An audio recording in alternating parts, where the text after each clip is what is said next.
Bonjour, nous sommes heureux de vous retrouver pour cette nouvelle émission d'Entrecases, le magazine de la BD sur Watch TV, en compagnie de Nicolas. Bonjour à Nicolas. tous. Voilà, de nouveau là, avec plein de livres, plein de choses à montrer.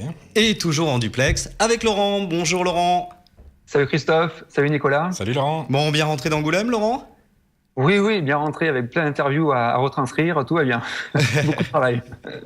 Alors vous êtes toujours aussi nombreux à nous suivre sur les réseaux sociaux, à nous revoir bien sûr en podcast sur iTunes. Continuez, on vous encourage à sur nous YouTube, envoyer des messages sur YouTube ou sur les évidemment. box. Alors aujourd'hui... Et excusez-moi de le dire, et sur BD Geste bien sûr. Et donc aujourd'hui, nous sommes ravis d'accueillir Davy Bourrier. Bonjour. Bonjour Davy. Qui va nous accompagner pendant toute cette émission. Je vais faire du mieux que je peux.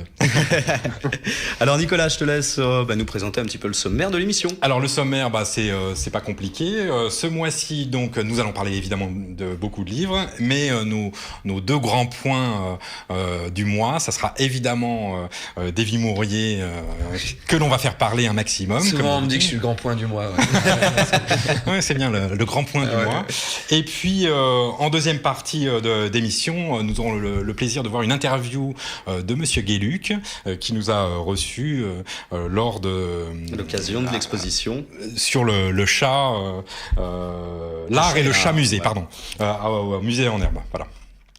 Qui est juste là-bas. Qui est juste par là. Voilà, absolument. Bon. Eh bien, on fait une petite pause et puis on se retrouve pour discuter avec Davy. Ok. C'est difficile. Alors Davy, vous êtes acteur, réalisateur, scénariste, graphiste, parolier, animateur de télévision et auteur de bande dessinée. Oui. Vous avez fondé le collectif, enfin vous êtes cofondateur du collectif Une Case en Moins, Oui, ça date. et animateur depuis le début pour la chaîne No Life. C'est ça. Alors il s'est trouvé d'ailleurs qu'en 2009, vous avez même organisé votre propre mort. On sait tout. Oui, c'est vrai. C'est vrai. Blague qui n'a pas plu à tout le monde. C'est ce que j'ai bien cru comprendre. Moi, ça m'a fait rire. Surpris. Moi, ça m'a fait rire. Mais je savais que j'allais quitter la chaîne aussi. En 2009, j'allais partir de la chaîne. Du coup, pour moi, c'était une manière de signifier que j'allais quitter la chaîne. D'accord. C'était un peu mes au revoir. Voilà. Oui, assez particulier. C'est particulier. On a l'humour qu'on peut. Alors, pour poursuivre, vous publiez dès 2013 La Petite Mort Ouais. aux éditions Delcourt. Ouais. Et vous êtes venu nous voir aujourd'hui pour un nouvel album qui vient de sortir chez Delcourt qui s'appelle Relationship. Ouais. Que j'ai co-réalisé avec Ed Oster, co-dessiné et co-scénarisé. Alors, la première question que je vais vous poser, la bande dessinée paie si mal que ça pour faire autant de métiers ou alors vous êtes comme ça depuis tout petit ? Ah non, alors putain, là, en fait, il faut prendre le truc à l'envers. Moi, dès petit, je voulais être auteur de bande dessinée. Sauf qu'on m'a dit que je dessinais pas assez bien. Donc du coup, après, j'ai fait des vidéos. Et les vidéos sur Internet sont mises à marcher. Et personne ne voulait m'éditer. Donc moi, j'allais voir les éditeurs tous les ans, depuis 96, pour pouvoir être édité. Et puis un jour, les vidéos ont fait que des éditeurs ont vu les BD et sont venus me voir et m'ont dit « Est-ce que vous voulez faire la bande dessinée ?» Et j'ai fait « Mais oui ! Je voulais faire ça depuis le début !» Et du coup, depuis 2009, au début, c'est les éditions Adali qui m'ont édité. J'ai fait 2 BD aux éditions Adali. Après, je suis passé chez Ankama. J'ai fait 3 BD chez Ankama. Et maintenant, je suis chez Delcourt. Et c'est ma 4e bande dessinée chez Delcourt. Voilà. D'accord. Donc, depuis 2009, je fais de la BD. Et du coup, je peux pas arrêter les trucs à côté parce que c'est cool aussi de faire de la télé et d'écrire des séries et de jouer dedans. Donc, du coup, je fais tout. Voilà. D'accord. Mais c'est pas pour avoir des salaires. C'est juste parce que, en fait, j'aime faire tout ça. C'est pour le plaisir. Ah bah ouais. Sinon, il n'y aurait pas d'intérêt. Vous avez une préférence ? Non, parce qu'en fait, faire une web-série, en ce moment je fais des web-séries pour France Télé, Oui. c'est 30 personnes tous les jours, être en retard, courir partout pendant 2 semaines, perdre de la vision d'un œil à cause de ça, voilà, se faire braquer avec un flingue la nuit, enfin des choses comme ça, tu vois, des choses qui font « Waouh !» Et quand t'es auteur de BD, t'es tout seul. Ouais. Dans ton appart et il y a ton chat à 16h qui vient et qui fait et il fait un câlin. Voilà. Donc moi j'aime les deux. Alors justement, tout seul, pas vraiment, parce que vous êtes tout seul avec un ordinateur. Oui. Ce qui nous vaut, a priori, tel que c'est raconté, ce livre donc coécrit avec Hello Sterve. Oui. Vous racontez l'histoire d'une rencontre, en fait. Ouais. D'abord une rencontre virtuelle entre vous deux, justement. Est-ce que ça s'est vraiment passé comme ça, votre rencontre? Pour être vulgaire, un poil de cul près. Mais pas tout à fait comme ça. C'est-à-dire qu'on s'était déjà croisés à Angoulême, mais vraiment croisés. C'est-à-dire bonjour, Hello Sterve, David Morier, voilà. Et puis on avait échangé un peu parce que j'avais lu aussi, peut-être. au Festiblog, on s'était croisés, on s'est vraiment croisés. Mais j'ai découvert donc son humour, et une fille elle a un humour de mec un peu. Je sais pas si je vais. On va me gueuler que je catégorise. Mais en tout cas, voilà, elle est trash. Elle est trash. Et moi, je suis trash. Et du coup, ça m'a plu. Et puis, on s'est retrouvés à une période où, sur Internet, sur Facebook, on se suivait. Et moi, je venais de me séparer, et elle aussi. Ouais. Et en fait, on s'est trouvés tous les deux en étant pas à la recherche de l'amour, énervés contre l'amour. Et du coup, on a échangé. Ouais. Et on s'est servi de béquilles, je pense, l'un et l'autre. En fait, on se dragouillait, mais sans se dragouiller. En fait, on était vraiment... Enfin, on n'y croyait plus. Et du coup, on balançait des phrases qu'on retrouve dans le bouquin. Hein, et juste, au bout d'un moment, c'est elle ou moi, je sais plus. Enfin, en tout cas, il y a eu un qui a dit « C'est con que ça se perde ». Et on a commencé à faire des cases comme ça sur Internet. Alors c'est assez drôle parce que, en tous les cas, sur la première partie du livre, on a l'impression qu'elle maîtrise un peu son truc et que vous êtes là, vous savez pas trop comment vous allez être mangé en fait, concrètement. Est-ce que c'est le rapport que vous avez Est-ce qu'elle a une personnalité aussi forte? Oui, elle a une forte personnalité. Puis moi, je suis quelqu'un de timide. Je suis plutôt timide, et puis surtout la confiance, c'est compliqué. La confiance en soi pour aller voir les filles, c'est à nous les mecs normalement de faire un peu le truc, le travail, et c'est chaud. Moi j'aime pas trop quoi. Donc du coup j'y allais à tâtons, tout ça, mais en fait vu qu'on savait pas ce qu'on faisait quand on se parlait, ça ressortait ça un peu, tu vois, on se reniflait un peu, tu vois. Et mais voilà, toutes les vannes sont là, c'est des vannes qu'on a sorties, voilà. Réellement. Ouais. Et comment vous avez fait pour bosser en fait là concrètement ensuite sur le bouquin? Est-ce que c'était chacun de son côté? Est-ce que c'était un vrai quatre mains? Comment ça s'est passé? C'était un vrai quatre mains, mais chacun de son côté. C'est-à-dire que vraiment elle habite Rennes, moi j'habite Paris. Quand on a fait la BD, on avait arrêté d'échanger beaucoup par Facebook. Elle a quelqu'un. Enfin voilà, nos vies ont évolué, tout ça. Et quand on s'est dit qu'on allait faire la BD, on a vraiment travaillé. J'ai fait un Google Doc et on a commencé à travailler. Moi j'ai mis le nombre de pages, j'ai mis 96 pages. J'ai rempli ce qu'on avait. Et je lui dis, faut qu'on remplisse les trous par mail ou par Facebook. Et la BD s'est faite par mail, par Facebook. Donc et par deux Skype en duplex. D'accord. Et moi je me suis posé la question, est-ce que vous dessinez chacun de votre côté Oui. C'est ça? C'est vraiment ça? C'est ça, c'est-à-dire que un parallèle. Voilà, elle faisait le fichier Photoshop. C'est souvent elle qui commençait. Et puis elle m'envoyait ces 3 cases. Puis à moi de remplir les 3 autres cases. Puis après, je lui renvoyais. Elle avait mis des bulles. C'est moi qui ai mis les textes. Quand il y avait besoin de décors, vu que moi, je suis nul en décors, c'est elle qui faisait les décors. Mais moi, je m'occupais des pages où il y avait des photos, où il y avait des logos, ou alors je scénarisais un peu plus. En fait, on a fait un truc, voilà. Elle était plus forte en dessin, moi plus fort en scénario. D'accord. Donc voilà. Parce que justement, je me suis demandé si jusqu'aux bulles, puisque en fait, chacun de votre côté, vous avez les bulles des réponses de l'autre, puisque vous êtes devant l'ordinateur. Oui, on inverse, Et je me suis demandé si vous aviez été jusqu'à écrire les bulles de l'autre, etc. Non. Là, c'est tout moi qui ai fait. D'accord. Et alors donc. Bon alors voilà, ce livre est vraiment très drôle, il est très touchant aussi. En plus, on a affaire vraiment à 2 personnages qui moi, tel que je les ai ressentis, se cachent un peu sur le côté trash, et c'est ce que vous dites à l'instant, vous êtes timide, etc. de nature, donc ça, c'est bien ressenti. Alors, on va évidemment pas dévoiler la fin. Moi, je vous pose la question, est-ce que la fin, telle qu'on l'a vue, c'est-à-dire en fait, le moment de la rencontre, on ne dit rien, est-ce que ça s'est passé tel le livre? Peu de choses près, C'est assez drôle. Bon, alors, donc moi, je conseille de le lire, évidemment, parce que c'est vraiment... Mais les gens sont déçus, hein. Les gens me disent mais cette fin, on va pas inventer la vie non plus, voilà. Moi, je la trouve vraiment très drôle, quoi. Moi, je pense que ça s'appelle relationship, hein. On vole pas les gens. Et le cheap, ça se rapporte vraiment à votre rencontre ou le fait que ce soit par internet, etc. En fait, c'est une idée de notre éditrice Marion, et c'est elle qui avait trouvé le titre avant même qu'on fasse la BD.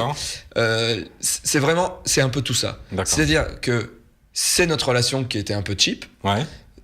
Les relations sur internet, c'est quand même des relations cheap aussi. Et à l'intérieur, on parle de l'amour, on parle des problèmes liés à l'amour, et c'est ça aussi, c'est vraiment l'amour qui est cheap. À part quand il est magnifique et qu'il fait mal. Voilà. Et après, il fait mal, mais il est pas cheap. Voilà. Bon, espérons qu'il y en aura un pour nous, un moment qui ne fera plus jamais mal. Ah ouais. On cherche ça, non? C'est pas le but. Tout à fait. Merci, David. De rien. On fait une petite pause et puis on se retrouve avec Laurent pour le dossier.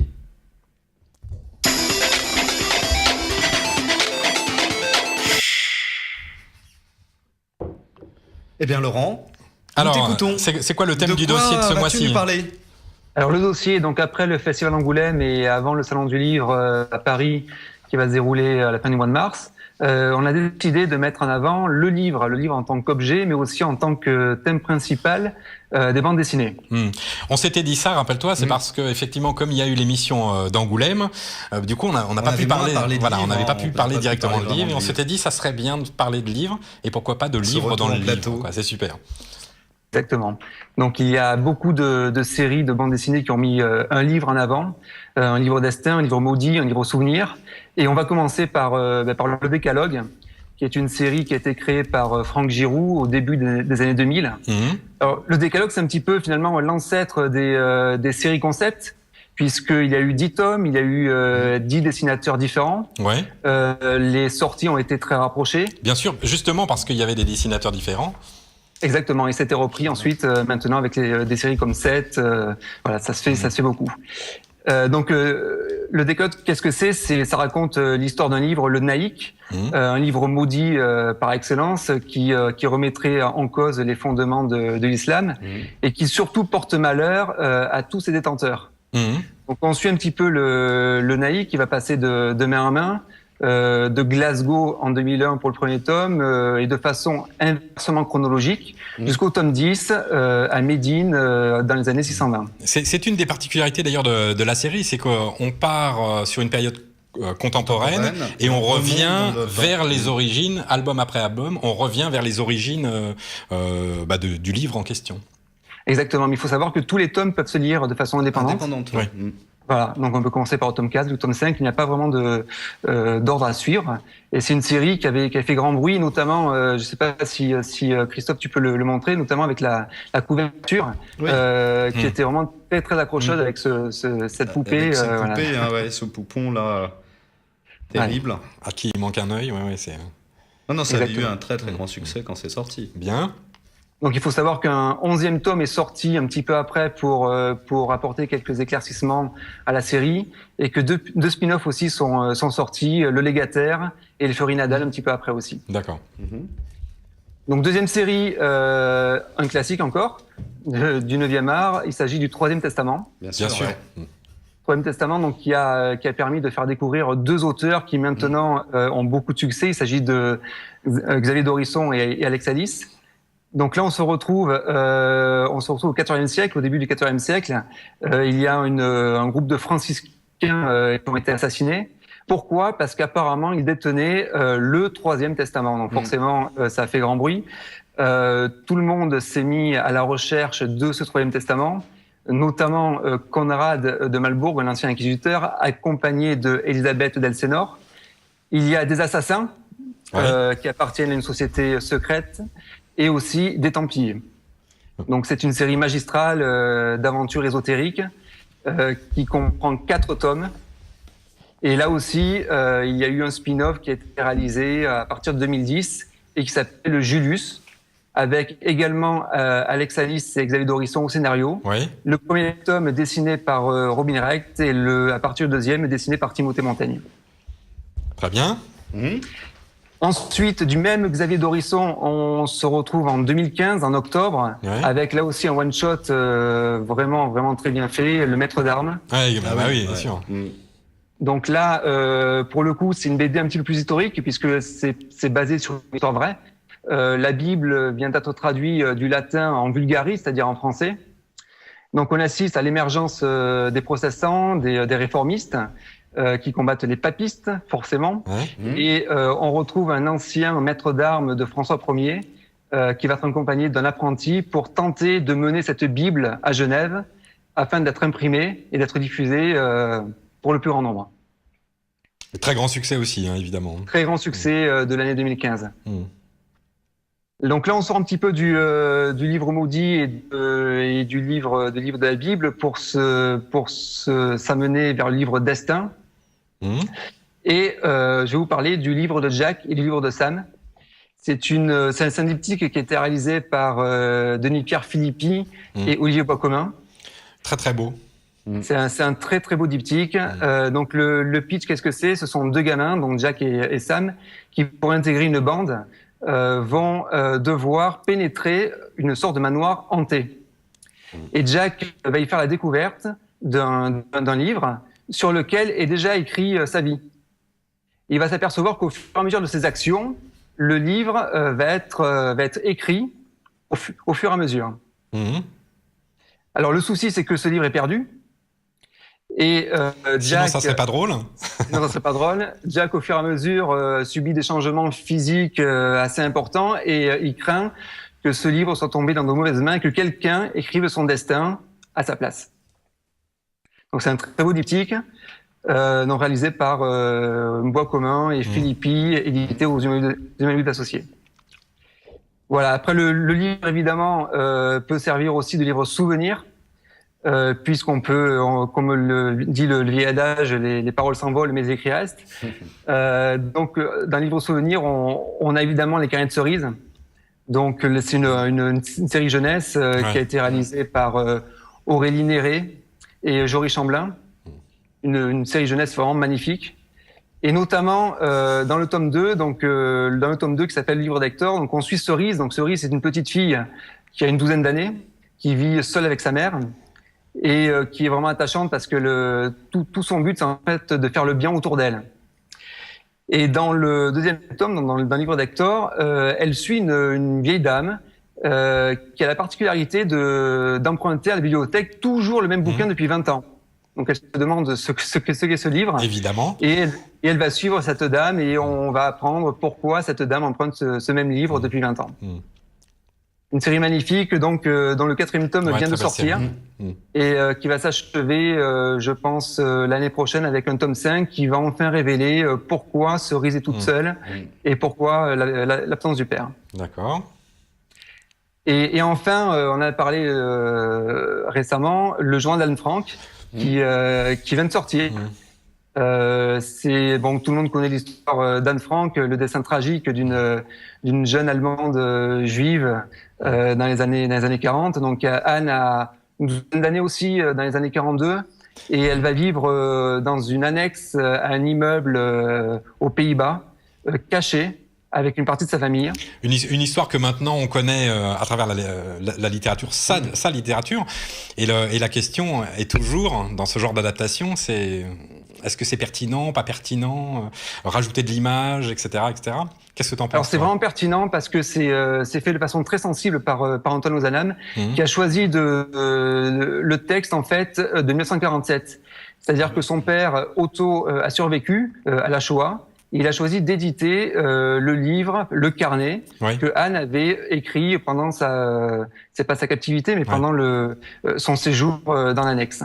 Et c'est fait avec beaucoup de sensibilité. Le dessin est très sensible aussi, le dessin de Nadji. Et d'ailleurs, en préface, Anton Ozanam explique que ça a permis de resserrer les liens qu'il a avec sa grand-mère, de parler de ça avec sa grand-mère. Et je pense que c'est vraiment le type d'ouvrage qui peut être lu en lecture accompagnée avec un enfant et un adulte. Il y a très peu de violence dans l'album. C'est une histoire qui peut être vécue par n'importe quelle petite fille, sauf que nous, en tant qu'adultes, on sait très bien ce qui se passe derrière. Mais c'est vraiment un bon moyen d'accompagner la lecture et de faire comprendre aux plus jeunes ce qu'a été la Shoah et cette période des années 40. Voilà, le livre dans le livre, c'est un sujet intéressant. Voilà. Tout à fait. Merci Laurent pour ce dossier.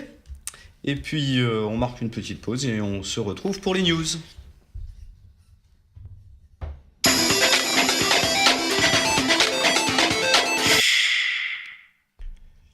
Alors, pour ces news. Première news dont voilà, je voulais vous parler parce que je ne sais pas si vous l'avez écouté. C'est l'adaptation radiophonique de Tintin.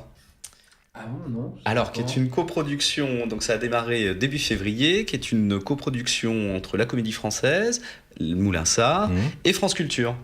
Alors, pour en parler, on pourra en parler un petit moment, mais le mieux, c'est de laisser parler les acteurs et les comédiens. Donc, on a un petit document, un petit making-of qui va nous expliquer comment s'est passée l'adaptation des Cigares du Pharaon. Fouad Dupont, il ne courra pas longtemps. Je dirais même plus, il ne courra pas longtemps, Fouad Dupont.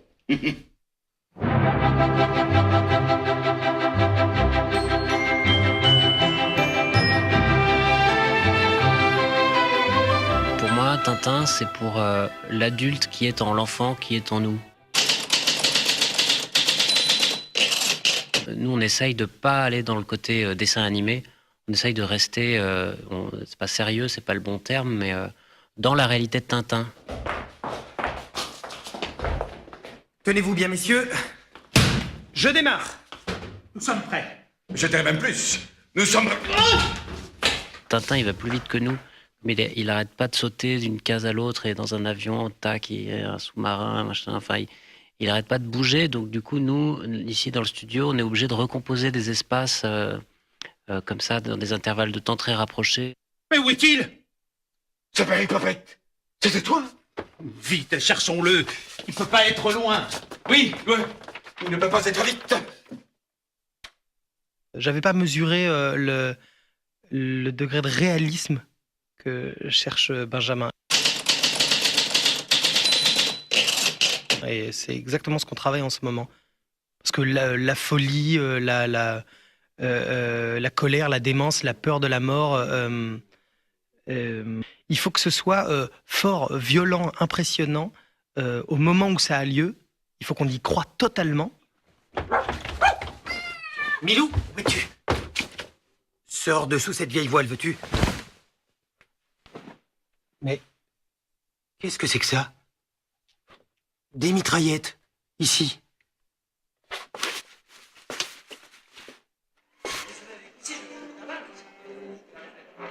Et par rapport à l'écriture de la musique, Olivier Daviau a vraiment réussi à utiliser l'orchestre, pas seulement dans la brillance, mais il est arrivé à rester dans des zones intimes, dans des zones de ténèbres, des ténèbres vénéneuses, quoi, opiacées. J'ai essayé de faire en sorte que dans la musique, on ne soit pas dans la caricature, le cartoon, mais plutôt dans l'aventure, mais aussi dans ce que peut ressentir Tintin, le danger, les tourments, l'inquiétude. Ça a été un gros travail, effectivement. Parce que Olivier m'a fourni les thèmes avec les harmonies, puis de temps en temps un début d'orchestration. Puis moi, comme je savais qu'on avait utilisé le national, c'est vrai que je voulais essayer de faire sonner au maximum l'orchestre.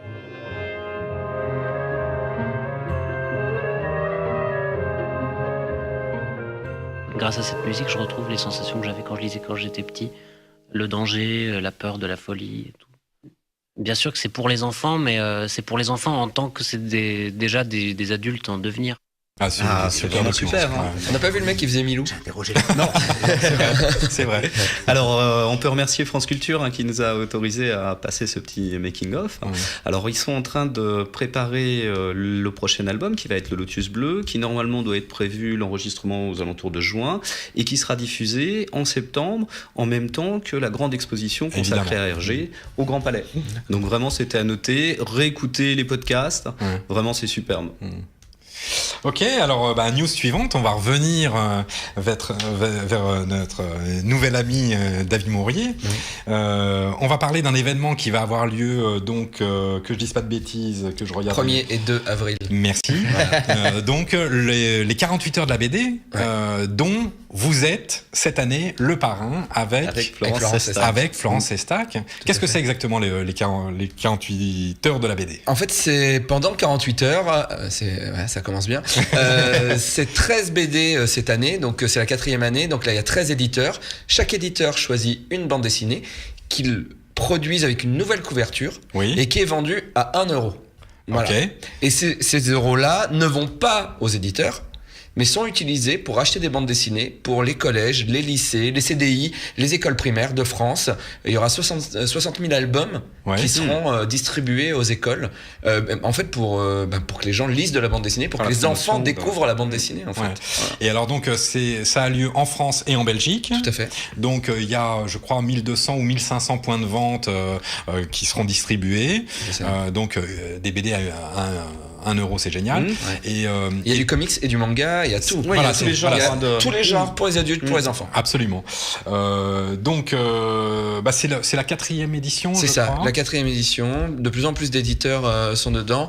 Et en plus maintenant il y a une ONG qui s'appelle Bibliothèques sans frontières qui fait partie du truc. Et on va offrir aussi des bandes dessinées à cette ONG qui amène des bibliothèques aux défavorisés dans le monde, et même en France aussi, qui amène la culture vers là, par exemple, on a une semaine avant l'événement, le 24-25 je crois, on est à Calais.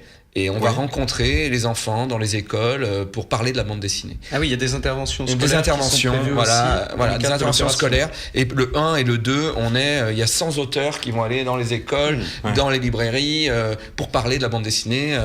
Et au final, ils aimeraient que les 48 heures amènent à un jour ou une semaine dans les collèges et lycées pour que les enfants découvrent la bande dessinée, comme on peut découvrir des écrivains aujourd'hui. Bien sûr. Et moi, je trouve ça hyper important parce que moi, j'ai découvert la bande dessinée enfant grâce à mon père, mais tous les enfants ne sont pas amenés vers la bande dessinée, et moi ma carrière elle s'est faite, j'étais en primaire et j'ai lisé de la bande dessinée et je voulais faire de l'Astérix, je voulais faire ça. On voit là, alors c'est quand même très important, on voit là en première mondiale l'affiche de l'événement, donc c'est autour de Lucky Luke.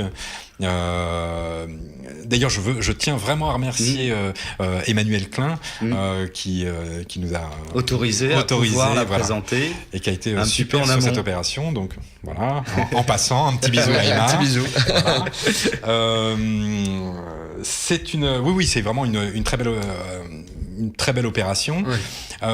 Cette fameuse journée qu'on aimerait tous à l'école, en fait, je crois que c'est vraiment en train de se mettre en place. C'est-à-dire que potentiellement, sur l'année prochaine, il pourrait y avoir d'abord une demi-journée pour commencer, puis une journée véritablement dédiée avec des auteurs qui viendraient effectivement dans les écoles expliquer, raconter, etc.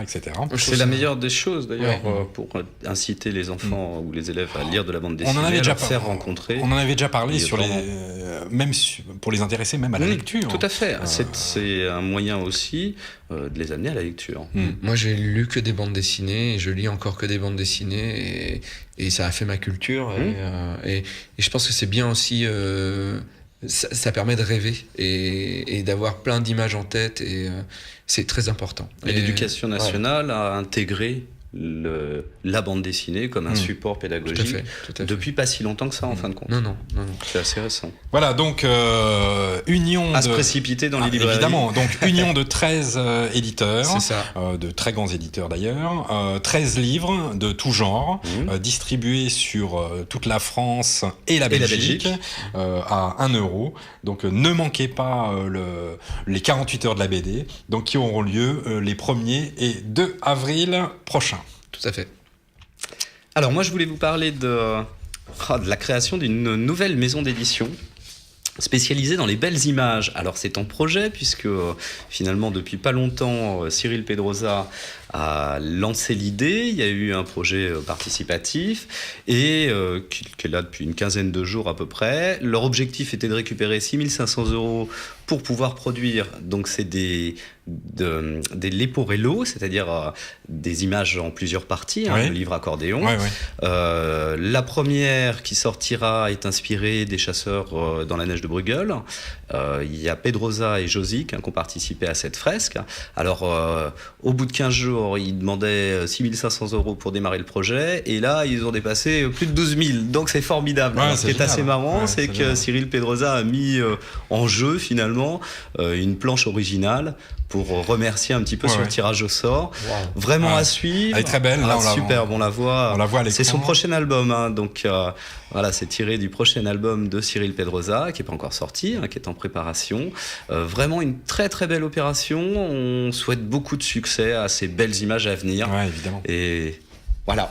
Renseignez-vous, allez sur Ulule, puisque c'est jusqu'au 15 mars. Et voilà, Cyril Pedrosa, dont on avait pu parler du travail sur Equinox ou Portugal. C'est grand succès du moment. Absolument. Et puis, dernière petite news, si on veut. C'est la news de l'après-Angoulême, parce que... Retournons un peu à Angoulême. Alors, Angoulême, cette année, on aura eu la totale. Il y a eu l'avant-Angoulême, qui était déjà bien lancé. Ensuite, on a eu le pendant et la fin d'Angoulême, qui était aussi pas mal discuté, sur les réseaux sociaux en particulier.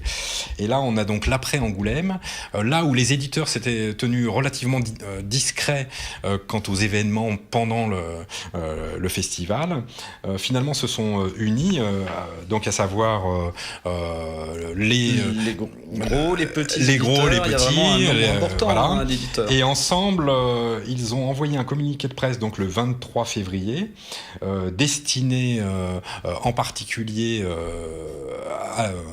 le haut ministre de la Culture, à savoir pour nommer un médiateur. Dans un premier temps pour modifier pas le fond d'Angoulême, mais la forme d'Angoulême qu'ils ont trouvé cette année particulièrement décrédibilisant. Putain, c'est horrible à dire comme mot. Désolé pour le... non, mais c'est vrai. Non, mais c'est sûr que ça a été quand même une édition compliquée, vue de l'extérieur. Voilà, qui a pu faire sourire le monde entier, a priori. Je ne sais pas, en tant qu'auteur, comment vous avez... Moi, j'étais dans la salle lors de la remise des prix. Moi, je suis pas autant... Moi, je trouve que le festival d'Angoulême, c'était problématique il y a plusieurs années. Parce que le festival, c'était que des tapes dans le dos entre vieux auteurs français et on n'avait pas une représentation de la lecture actuelle de la bande dessinée. Il y avait même des gens qui devenaient présidents du festival d'Angoulême. Moi, je ne le connaissais pas. Aujourd'hui, je trouve que les gens qui ont des prix à Angoulême, je trouve que je les connais et qui sont représentatifs du marché. Et le festival change depuis quelques années. Et effectivement... Bon, des fois, ils se plantent un peu. La polémique sur les femmes, ils se sont excusés. Bon, après, quand l'erreur est faite, de toute façon, t'as beau t'excuser, l'erreur est faite. Voilà. La remise des prix, je pense que c'était une erreur aussi. Je pense que c'est dû à l'animateur. Moi, j'étais dans la salle, j'anime aussi. Et je sais la difficulté que c'est. J'anime la remise des prix jeunesse au Festival d'Angoulême. Et je sais qu'on est dans le rush le plus total. Et le gars avait demandé la carte blanche. Et peut-être qu'ils n'ont pas entendu ce qu'il allait faire. Et ce gars est drôle. Et il a improvisé, et c'était bien. Sauf que son idée, elle n'était pas bonne. Et le mec n'avait pas calculé que les éditeurs ou les auteurs, les éditeurs et les auteurs avaient du mal à vivre aujourd'hui. Et que un prix à Angoulême, toute ta vie, après, tu peux bien vivre parce que tu as eu un prix à Angoulême. Et ça, je pense qu'il s'en est pas rendu compte. Du coup, il n'a pas compris que sa blague fasse autant de mal. Bien sûr. Par contre, si les gens avaient relu du festival, ça je sais pas s'ils ont relu ou pas, mais s'ils avaient relu ces textes, Là, c'est une erreur d'avoir laissé passer ça. C'est sûr. Ce qui est compliqué, en même temps, moi, je suis vraiment très admiratif parce que organiser un tel festival, c'est quand même un événement gigantesque. On ne se rend pas compte du temps, de l'énergie qu'il faut pour créer un tel événement. Ça, c'est une chose, donc il faut le respecter. En même temps, il faut aussi dire un truc, c'est que pour le monde de la bande dessinée, c'est le moment de l'année où on en parle. Alors, à partir du moment où les anicroches arrivent, alors en plus, les gros médias s'intéressent particulièrement à ce genre Parce qu'ils comprennent que ça. Voilà, c'est ça. Laurent, qu'est-ce que tu en as pensé, toi, de ce retour ? Le souci, c'est que ça vient aussi, à un moment, on parle beaucoup de la paupérisation des auteurs. Bah oui. Souvent, on estime que la bande dessinée, c'est pour les enfants, donc on ne prend pas ça très au sérieux. Et je pense qu'effectivement, cette année, Angoulême n'a pas donné une très bonne image de la BD. Mais c'est surtout une accumulation de faits, plus que quelque chose en particulier. Donc on en reparlera dans les émissions futures. On va suivre, bien sûr. Ce qui s'y passe, bien sûr. Absolument. Alors, c'en est tout. Ah bah ça y est, c'est terminé. Pour les news, on est bon. On va peut-être parler de bouquins maintenant. Allez, on fait une petite pause et on se retrouve pour parler des chroniques.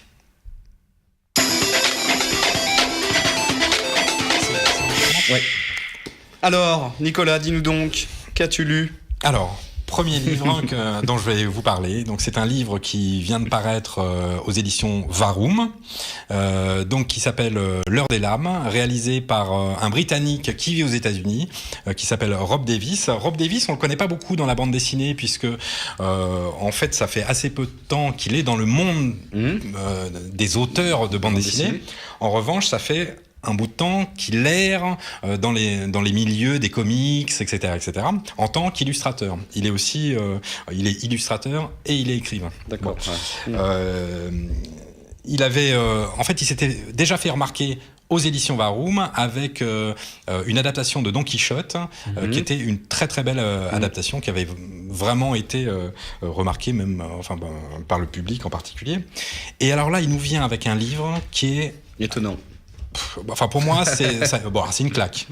Alors, c'est une claque pour différentes raisons. Je dirais déjà pour commencer, graphiquement, c'est juste somptueux. Il suffit de regarder les pages comme ça les premières rapidement pour se rendre compte du travail graphique. La première est quand même terrible. Voilà, et de l'ambiance graphique donnée par Rob Davis. Donc c'est vraiment... Il y a un côté animation. Il y a un côté animation. En même temps, c'est sombre, mais c'est extrêmement finement traité. C'est déjà graphiquement, visuellement, c'est très beau. Ensuite, et ça, c'est vraiment la claque qu'on prend, c'est le scénario. Il établit, en fait, alors le scénario, il est difficilement racontable. Je vais le résumer en des adolescents confrontés dans un univers surréaliste à la Vian, confrontés à leurs parents. Les parents qui sont tous représentés par des objets qui sont soit des objets gigantesques mécaniques, soit des objets inertes qui parlent. C'est vraiment étonnant. C'est vraiment extrêmement étonnant. Il crée un univers que je n'avais jamais vu, qui est vraiment unique, propre à lui. Un univers où je peux croire que certains lecteurs ne vont pas pouvoir adhérer parce que c'est assez compliqué de se lancer dans ce... Parce qu'on rentre dedans et on est vraiment pris par l'objet, par l'histoire. Alors c'est ça qui est compliqué, c'est que toutes les informations arrivent dès le départ. Il n'y a pas une entrée crescendo dans l'histoire. C'est-à-dire que dès le départ, on est dans cet univers avec donc ces objets qui parlent. On comprend pas très bien qui parle à qui fait quoi. Ces adolescents qui ont l'air un peu perdus au milieu de tout ça, avec des prédictions d'avenir qui sont assez épouvantables, un vocabulaire qui est aussi extrêmement spécifique. Mais à partir du moment où on se laisse embarquer dans cette histoire, alors après c'est juste du délice. Pour moi c'est un des plus grands chocs scénaristiques quasiment de ces dernières années. C'est excellent. C'est vraiment un livre excellent. Et puis au-delà donc d'un scénario qui est extrêmement bien conçu. Alors, ce qui est important, c'est que ce sera un triptyque. Donc ça, c'est le premier album. 2 autres sont à venir. Moi, alors, je suis accro. J'espère qu'il va vite les finir. Mais ce qui est aussi très très important, c'est l'approche, la démarche psychologique entre les personnages. J'avais envie de citer quelques paroles. Je vais pas les citer, mais il y a des dialogues qui sont extrêmement pointus, extrêmement fins, qui tombent à point nommé. Excellent. Cet auteur, il est juste absolument incroyable. Vous qui connaissez Vendry, vous savez à quel point Vendry, donc qui est l'éditeur de cet album, à quel point il est lui aussi bouleversé par cette sortie. Donc ça, c'est vraiment, je le dis parfois, mais là, c'est vraiment un livre à ne pas manquer. C'est un livre exceptionnel. Voilà. Très bien. Je continue ou... Allez, vas-y, je t'en prie. Deuxième album. Deuxième. Puis après, on verra, Laurent, ce que tu as lu. Alors, deuxième album, donc c'est chez Futuro. Donc ça s'appelle Le Maître des Crocodiles. C'est écrit au scénario par Stéphane Piatzek et dessiné par Jean-Denis Pendanx. Donc ils avaient déjà collaboré ensemble sur un album il y a 1 an ou il y a 2 ans qui s'appelait Tsunami, qui se passait en Indonésie. L'enquête d'un homme qui est à la recherche de sa femme qui a disparu suite au tsunami et qui veut en savoir plus. Voilà. Eh bien, manifestement, ils sont pas mal attirés par cet endroit du monde et ils nous racontent une nouvelle histoire qui est aussi assez étonnante. Alors déjà, qui est très très très belle visuellement. Bon, quand on connaît un peu Jean-Denis Pendanx, bon, on n'est pas vraiment surpris. Donc déjà, visuellement, c'est très beau. Et là, l'histoire, c'est une histoire qui se passe sur 30 ans, en 2 temps. Une première partie de l'histoire se crée en 1984, alors que 3 journalistes vont visiter des îles en Indonésie pour faire un reportage un peu à caractère écolo, pour démontrer qu'un dépeuplement est inévitable dans ces îles à cause d'une population grandissante, etc., etc. Et puis malheureusement, donc il y a 2 hommes et une femme, et malheureusement la femme, qui est l'épouse d'un des 2 hommes, est emportée par un crocodile qui surgit de la mer, un crocodile géant. Donc un drame se passe. Je vais pas en raconter plus. Simplement, ce que je peux dire, c'est que les 2 hommes survivent évidemment. Et la seconde partie, il y a une coupure d'une 30aine d'années. Et la seconde partie, donc, nous rend. Mais c'est en 2 parties. Voilà, nous emmène en 2014, où l'homme, le mari, 30 ans plus tard, revient sur cette île avec une idée précise de ce qu'il va entreprendre autour de cette île, autour de ce crocodile. J'en dis pas plus. Le Maître des Crocodiles. Voilà, c'est très beau, ça se lit, c'est très agréable. On voyage véritablement pendant la lecture de ce livre. Donc ça aussi, c'est un livre vraiment à conseiller. Ouais. Voilà. Très bien. Laurent, qu'as-tu découvert ce mois-ci ? Un petit bijou qui s'appelle Les Jours Sucrés, édité chez Dargaud, écrit par Louis Clément et dessiné par Anne Montel. C'est l'histoire d'une jeune femme qui s'appelle Églantine, qui vit à Paris, qui a 28 ans, qui est graphiste, qui s'ennuie un petit peu dans sa vie, qui apprend le décès de son père, qu'elle n'a pas vu depuis 20 ans, son père qui habite en Bretagne. Donc, il faut savoir que son père a abandonné son épouse et donc Églantine lorsqu'elle avait 8 ans, et elle se rend en Bretagne, dans un tout petit village, et son père lui a légué une boulangerie-pâtisserie. Alors au départ, elle ne sait pas trop comment en faire, elle n'a aucune expérience ni pour faire des croissants, ni pour faire des gâteaux, ni pour faire du pain. Et finalement, elle veut rester un petit peu dans ce village pour renouer avec son passé.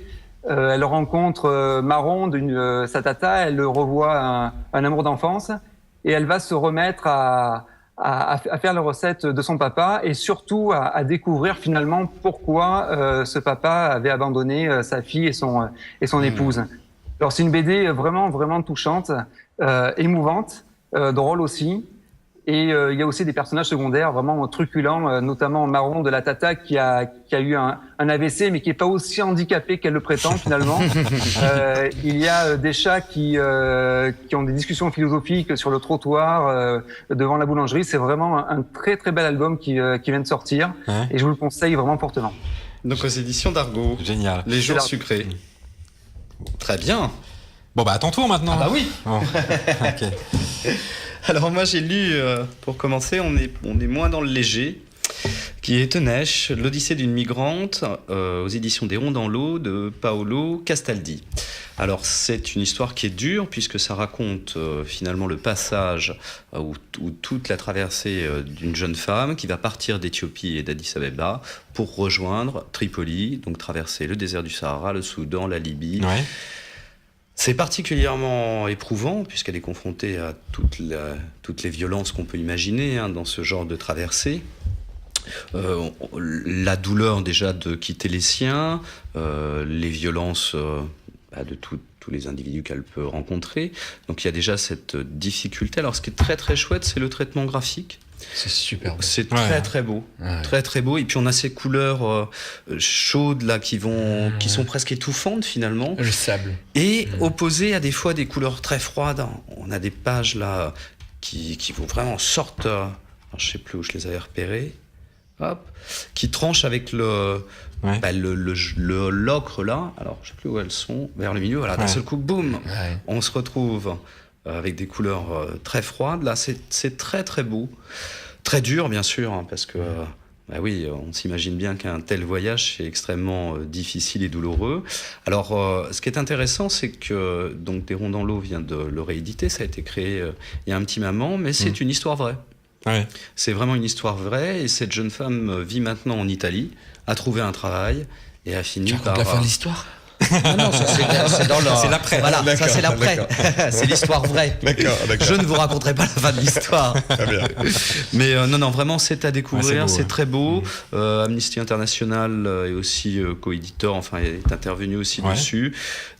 Et Tenesh, l'Odyssée d'une migrante, Des Ronds dans l'eau. Voilà. C'est super. Ouais. Super bouquin. Le deuxième qui m'a bien plu aussi, c'est l'histoire de Robert Capa. Ouais, bien sûr. Eh oui, de Robert Capa aux éditions Casterman, donc L'Étoile filante. C'est Florence Hiloret qui a repris. Alors il y a eu énormément de documentation, c'est ça qui est vraiment chouette. On a à la fin tous les livres qu'il a pu lire, etc. Et on reprend vraiment la vie de Capa, du début, de la couverture de la guerre d'Espagne, je dirais même avant, puisque la jeune femme qui partage sa vie au début avec lui va inventer ce pseudonyme de Capa qui marchera mieux pour vendre des photos. Donc c'est assez marrant, il y a tout un jeu. On retrouve bien sûr les amitiés de Capa avec Hemingway. On retrouve bien sûr les autres photographes qui vont être à l'origine de l'agence Magnum, puisque Capa, Cartier-Bresson sont les cofondateurs de l'agence Magnum. C'est étonnant, c'est vraiment chouette, c'est un beau biopic qui est très très bien documenté, vraiment très très chouette. Donc il y a la couverture de la guerre d'Espagne, il y a la Seconde Guerre mondiale bien sûr, le D-Day, jusqu'à sa mort en Indochine. Alors c'est pareil, on a un traitement des couleurs qui est assez marrant, puisqu'on... T'as un mois ocre, en fait t'as lu que des BD ocre. Mais celle-là elle est sympa parce qu'elle rappelle la photographie. On retrouve les photos d'époque et il y a des passages en noir et blanc où on est bien dans la photo argentique. Alors c'est pareil, c'est au moment du débarquement. Voilà, donc c'est assez sympa qu'il y ait eu ce traitement des couleurs en regard de la photographie. Donc vraiment à lire, c'est très très bien documenté et c'était quand même une histoire assez étonnante, la vie de Capa. Vraiment vraiment étonnante. On se souvient bien sûr de la mort d'un républicain espagnol, une de ses photos les plus connues. Donc voilà, c'est chez Casterman. Ok. Alors, voilà, ça va être le moment. Oh oui, on ne pouvait pas ne pas parler d'un autre livre qui sort chez Casterman, qui est L'Art et le chat de Philippe Guéluc, et qui est par rapport à une expo qui a lieu au musée en herbe, ce fameux musée en herbe qui vient de déménager, qui est rue de l'Arbre Sec, à voir, extraordinaire. Les nouveaux locaux sont magnifiques, c'est juste à côté de l'hôtel de ville. Et on va laisser Philippe Guéluc nous parler de son exposition. Allons-y. Allons-y. Alors vous avez à votre droite évidemment un hommage au Disco Ball de Miron, mais dont l'original n'était pas disponible pour être présenté ici. Mais voilà, il y a quelques œuvres comme Le Cri de Munch, comme Mondrian, comme le Disco Ball qui font tellement partie de l'imaginaire collectif qu'il n'était pas besoin de mettre l'œuvre originale à côté. Alors vous avez ce magnifique martyr de Saint-Sébastien par Carracci, peintre de la Renaissance italienne. Le tableau est prêté par le musée de Quimper. Et à côté, vous avez la version que j'ai réalisée à travers le chat, où il dit qu'il ne trouve pas ça très malin de laisser les enfants jouer aux Indiens à côté d'un si beau tableau. C'est une autre approche du même martyr. Elle est plus joyeuse chez le chat. Chez l'autre, il a quand même l'air d'en prendre pour son grade, le pauvre. Et alors, peut-on rire de tout ? Peut-on rire des grands martyrs de l'histoire chrétienne ? Ben, la preuve que oui. Voilà. Vous avez la preuve là devant vous. Une autre œuvre, voilà, ici on est devant. À droite, vous avez l'original, c'est le Mao de Warhol. Et j'en ai fait 4 versions avec le chat et une bulle à chaque fois. C'est très particulier aussi. Dans ma peinture, c'est de la présence des bulles et de la parole. La peinture est souvent muette. À part dans les œuvres du Moyen-Âge, avec des phylactères, justement.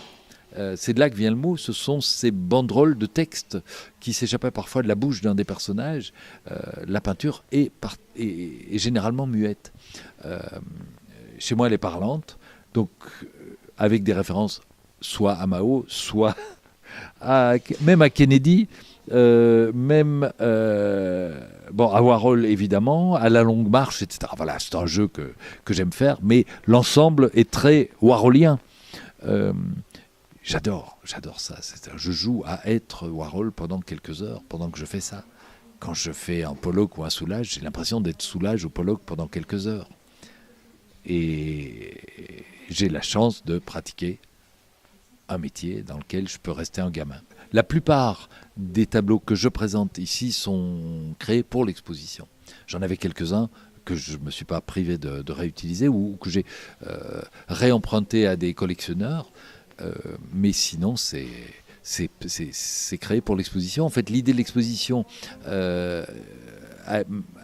est de Sylvie Girardet, qui est la conservatrice du musée en herbe, et qui, découvrant mon travail sur la peinture et sur l'art, dans des foires comme Art Paris ou la Brafa à Bruxelles, Art Paris au Grand Palais, est venue me trouver en me disant « Mais est-ce que vous accepteriez de faire quelque chose de particulier pour une exposition qu'on présenterait au musée en herbe, etc., avec cette fois-ci les vrais tableaux en regard des vôtres. Ce qui n'était pas le cas jusqu'à présent. Quand je fais en galerie ou en foire d'art des hommages à Picasso, il n'y a pas le vrai Picasso à côté du mien. Or, ici, oui. C'est ça qui est terriblement impressionnant pour moi et qui est intéressant pour les visiteurs. D'abord, la bande dessinée, on l'appelle le 9e art, de toute façon. Donc, elle est rentrée dans l'histoire de l'art, ça c'est certain. N'oublions pas que la ligne claire a été inventée par les Égyptiens avec les hiéroglyphes. Et est-ce qu'elle est entrée dans l'histoire de l'art ? D'une autre façon, je ne crois pas. Je crois que la bande dessinée reste un art populaire, en tout cas j'espère qu'elle l'est. Ici, c'est plutôt moi qui suis sorti de la bande dessinée pour monter sur les murs et pour rentrer dans des tableaux. On n'est pas dans la bande dessinée ici. Ou on est sur cette passerelle qui relie tous les arts, les uns aux autres. Vous savez, quand Liechtenstein, qui est cité également dans la salle numéro 1, agrandissait des cases de comics américains, il a fait la preuve que de la bande dessinée pouvait devenir de la peinture. Ici, on est ailleurs. Et en tout cas, dans un domaine qui reste léger, amusant, avant tout.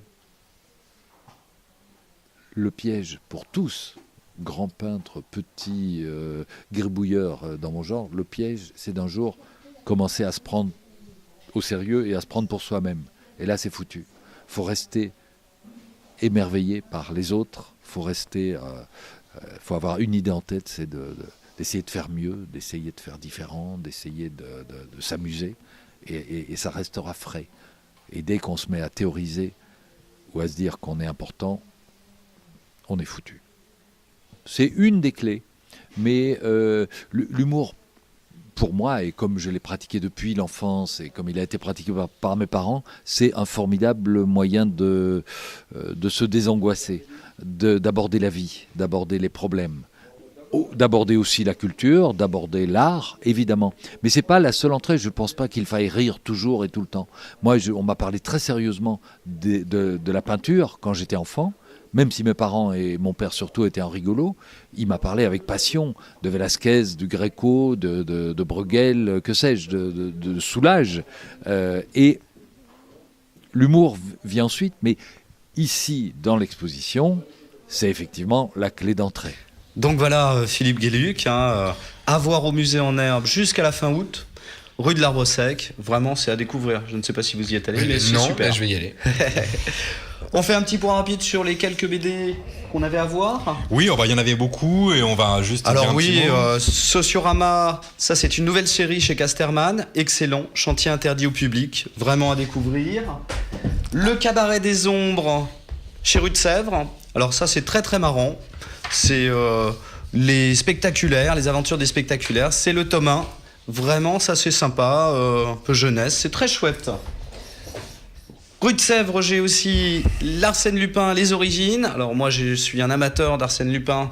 Je l'ai lu et relu toute mon enfance. C'est chez Rue de Sèvres. Pareil, très très bien. Tiens, j'en profite. Vas-y. Le voleur d'estampes. Voilà, le voleur d'estampes chez Glénat. Une vraie curiosité graphique. Super parce que fait comme la tradition japonaise, mais pas un français, donc il s'appelle Camille Moulin-Dupré, c'est chez Glénat. Feuille, alors ça c'est aux éditions Presque Lune, c'est marrant, c'est très très beau aussi, superbe, hein. Vraiment très très chouette, ah ouais, magnifique, sans parole, et vraiment étonnant à découvrir. Aussi, ouais. C'est Feuille aux éditions Presque Lune. Voilà, moi je voulais absolument citer cette nouvelle collection sortie au Lombard. Donc pour l'instant il y a 4 albums. Cette collection qui s'appelle La petite BDthèque des savoirs. C'est génial, un thème, un auteur de BD lié à un scientifique, et il traite le thème sous divers tons. Donc là on voit donc Marion Montaigne par exemple pour l'intelligence artificielle, Julien Solé pour les requins, etc., etc.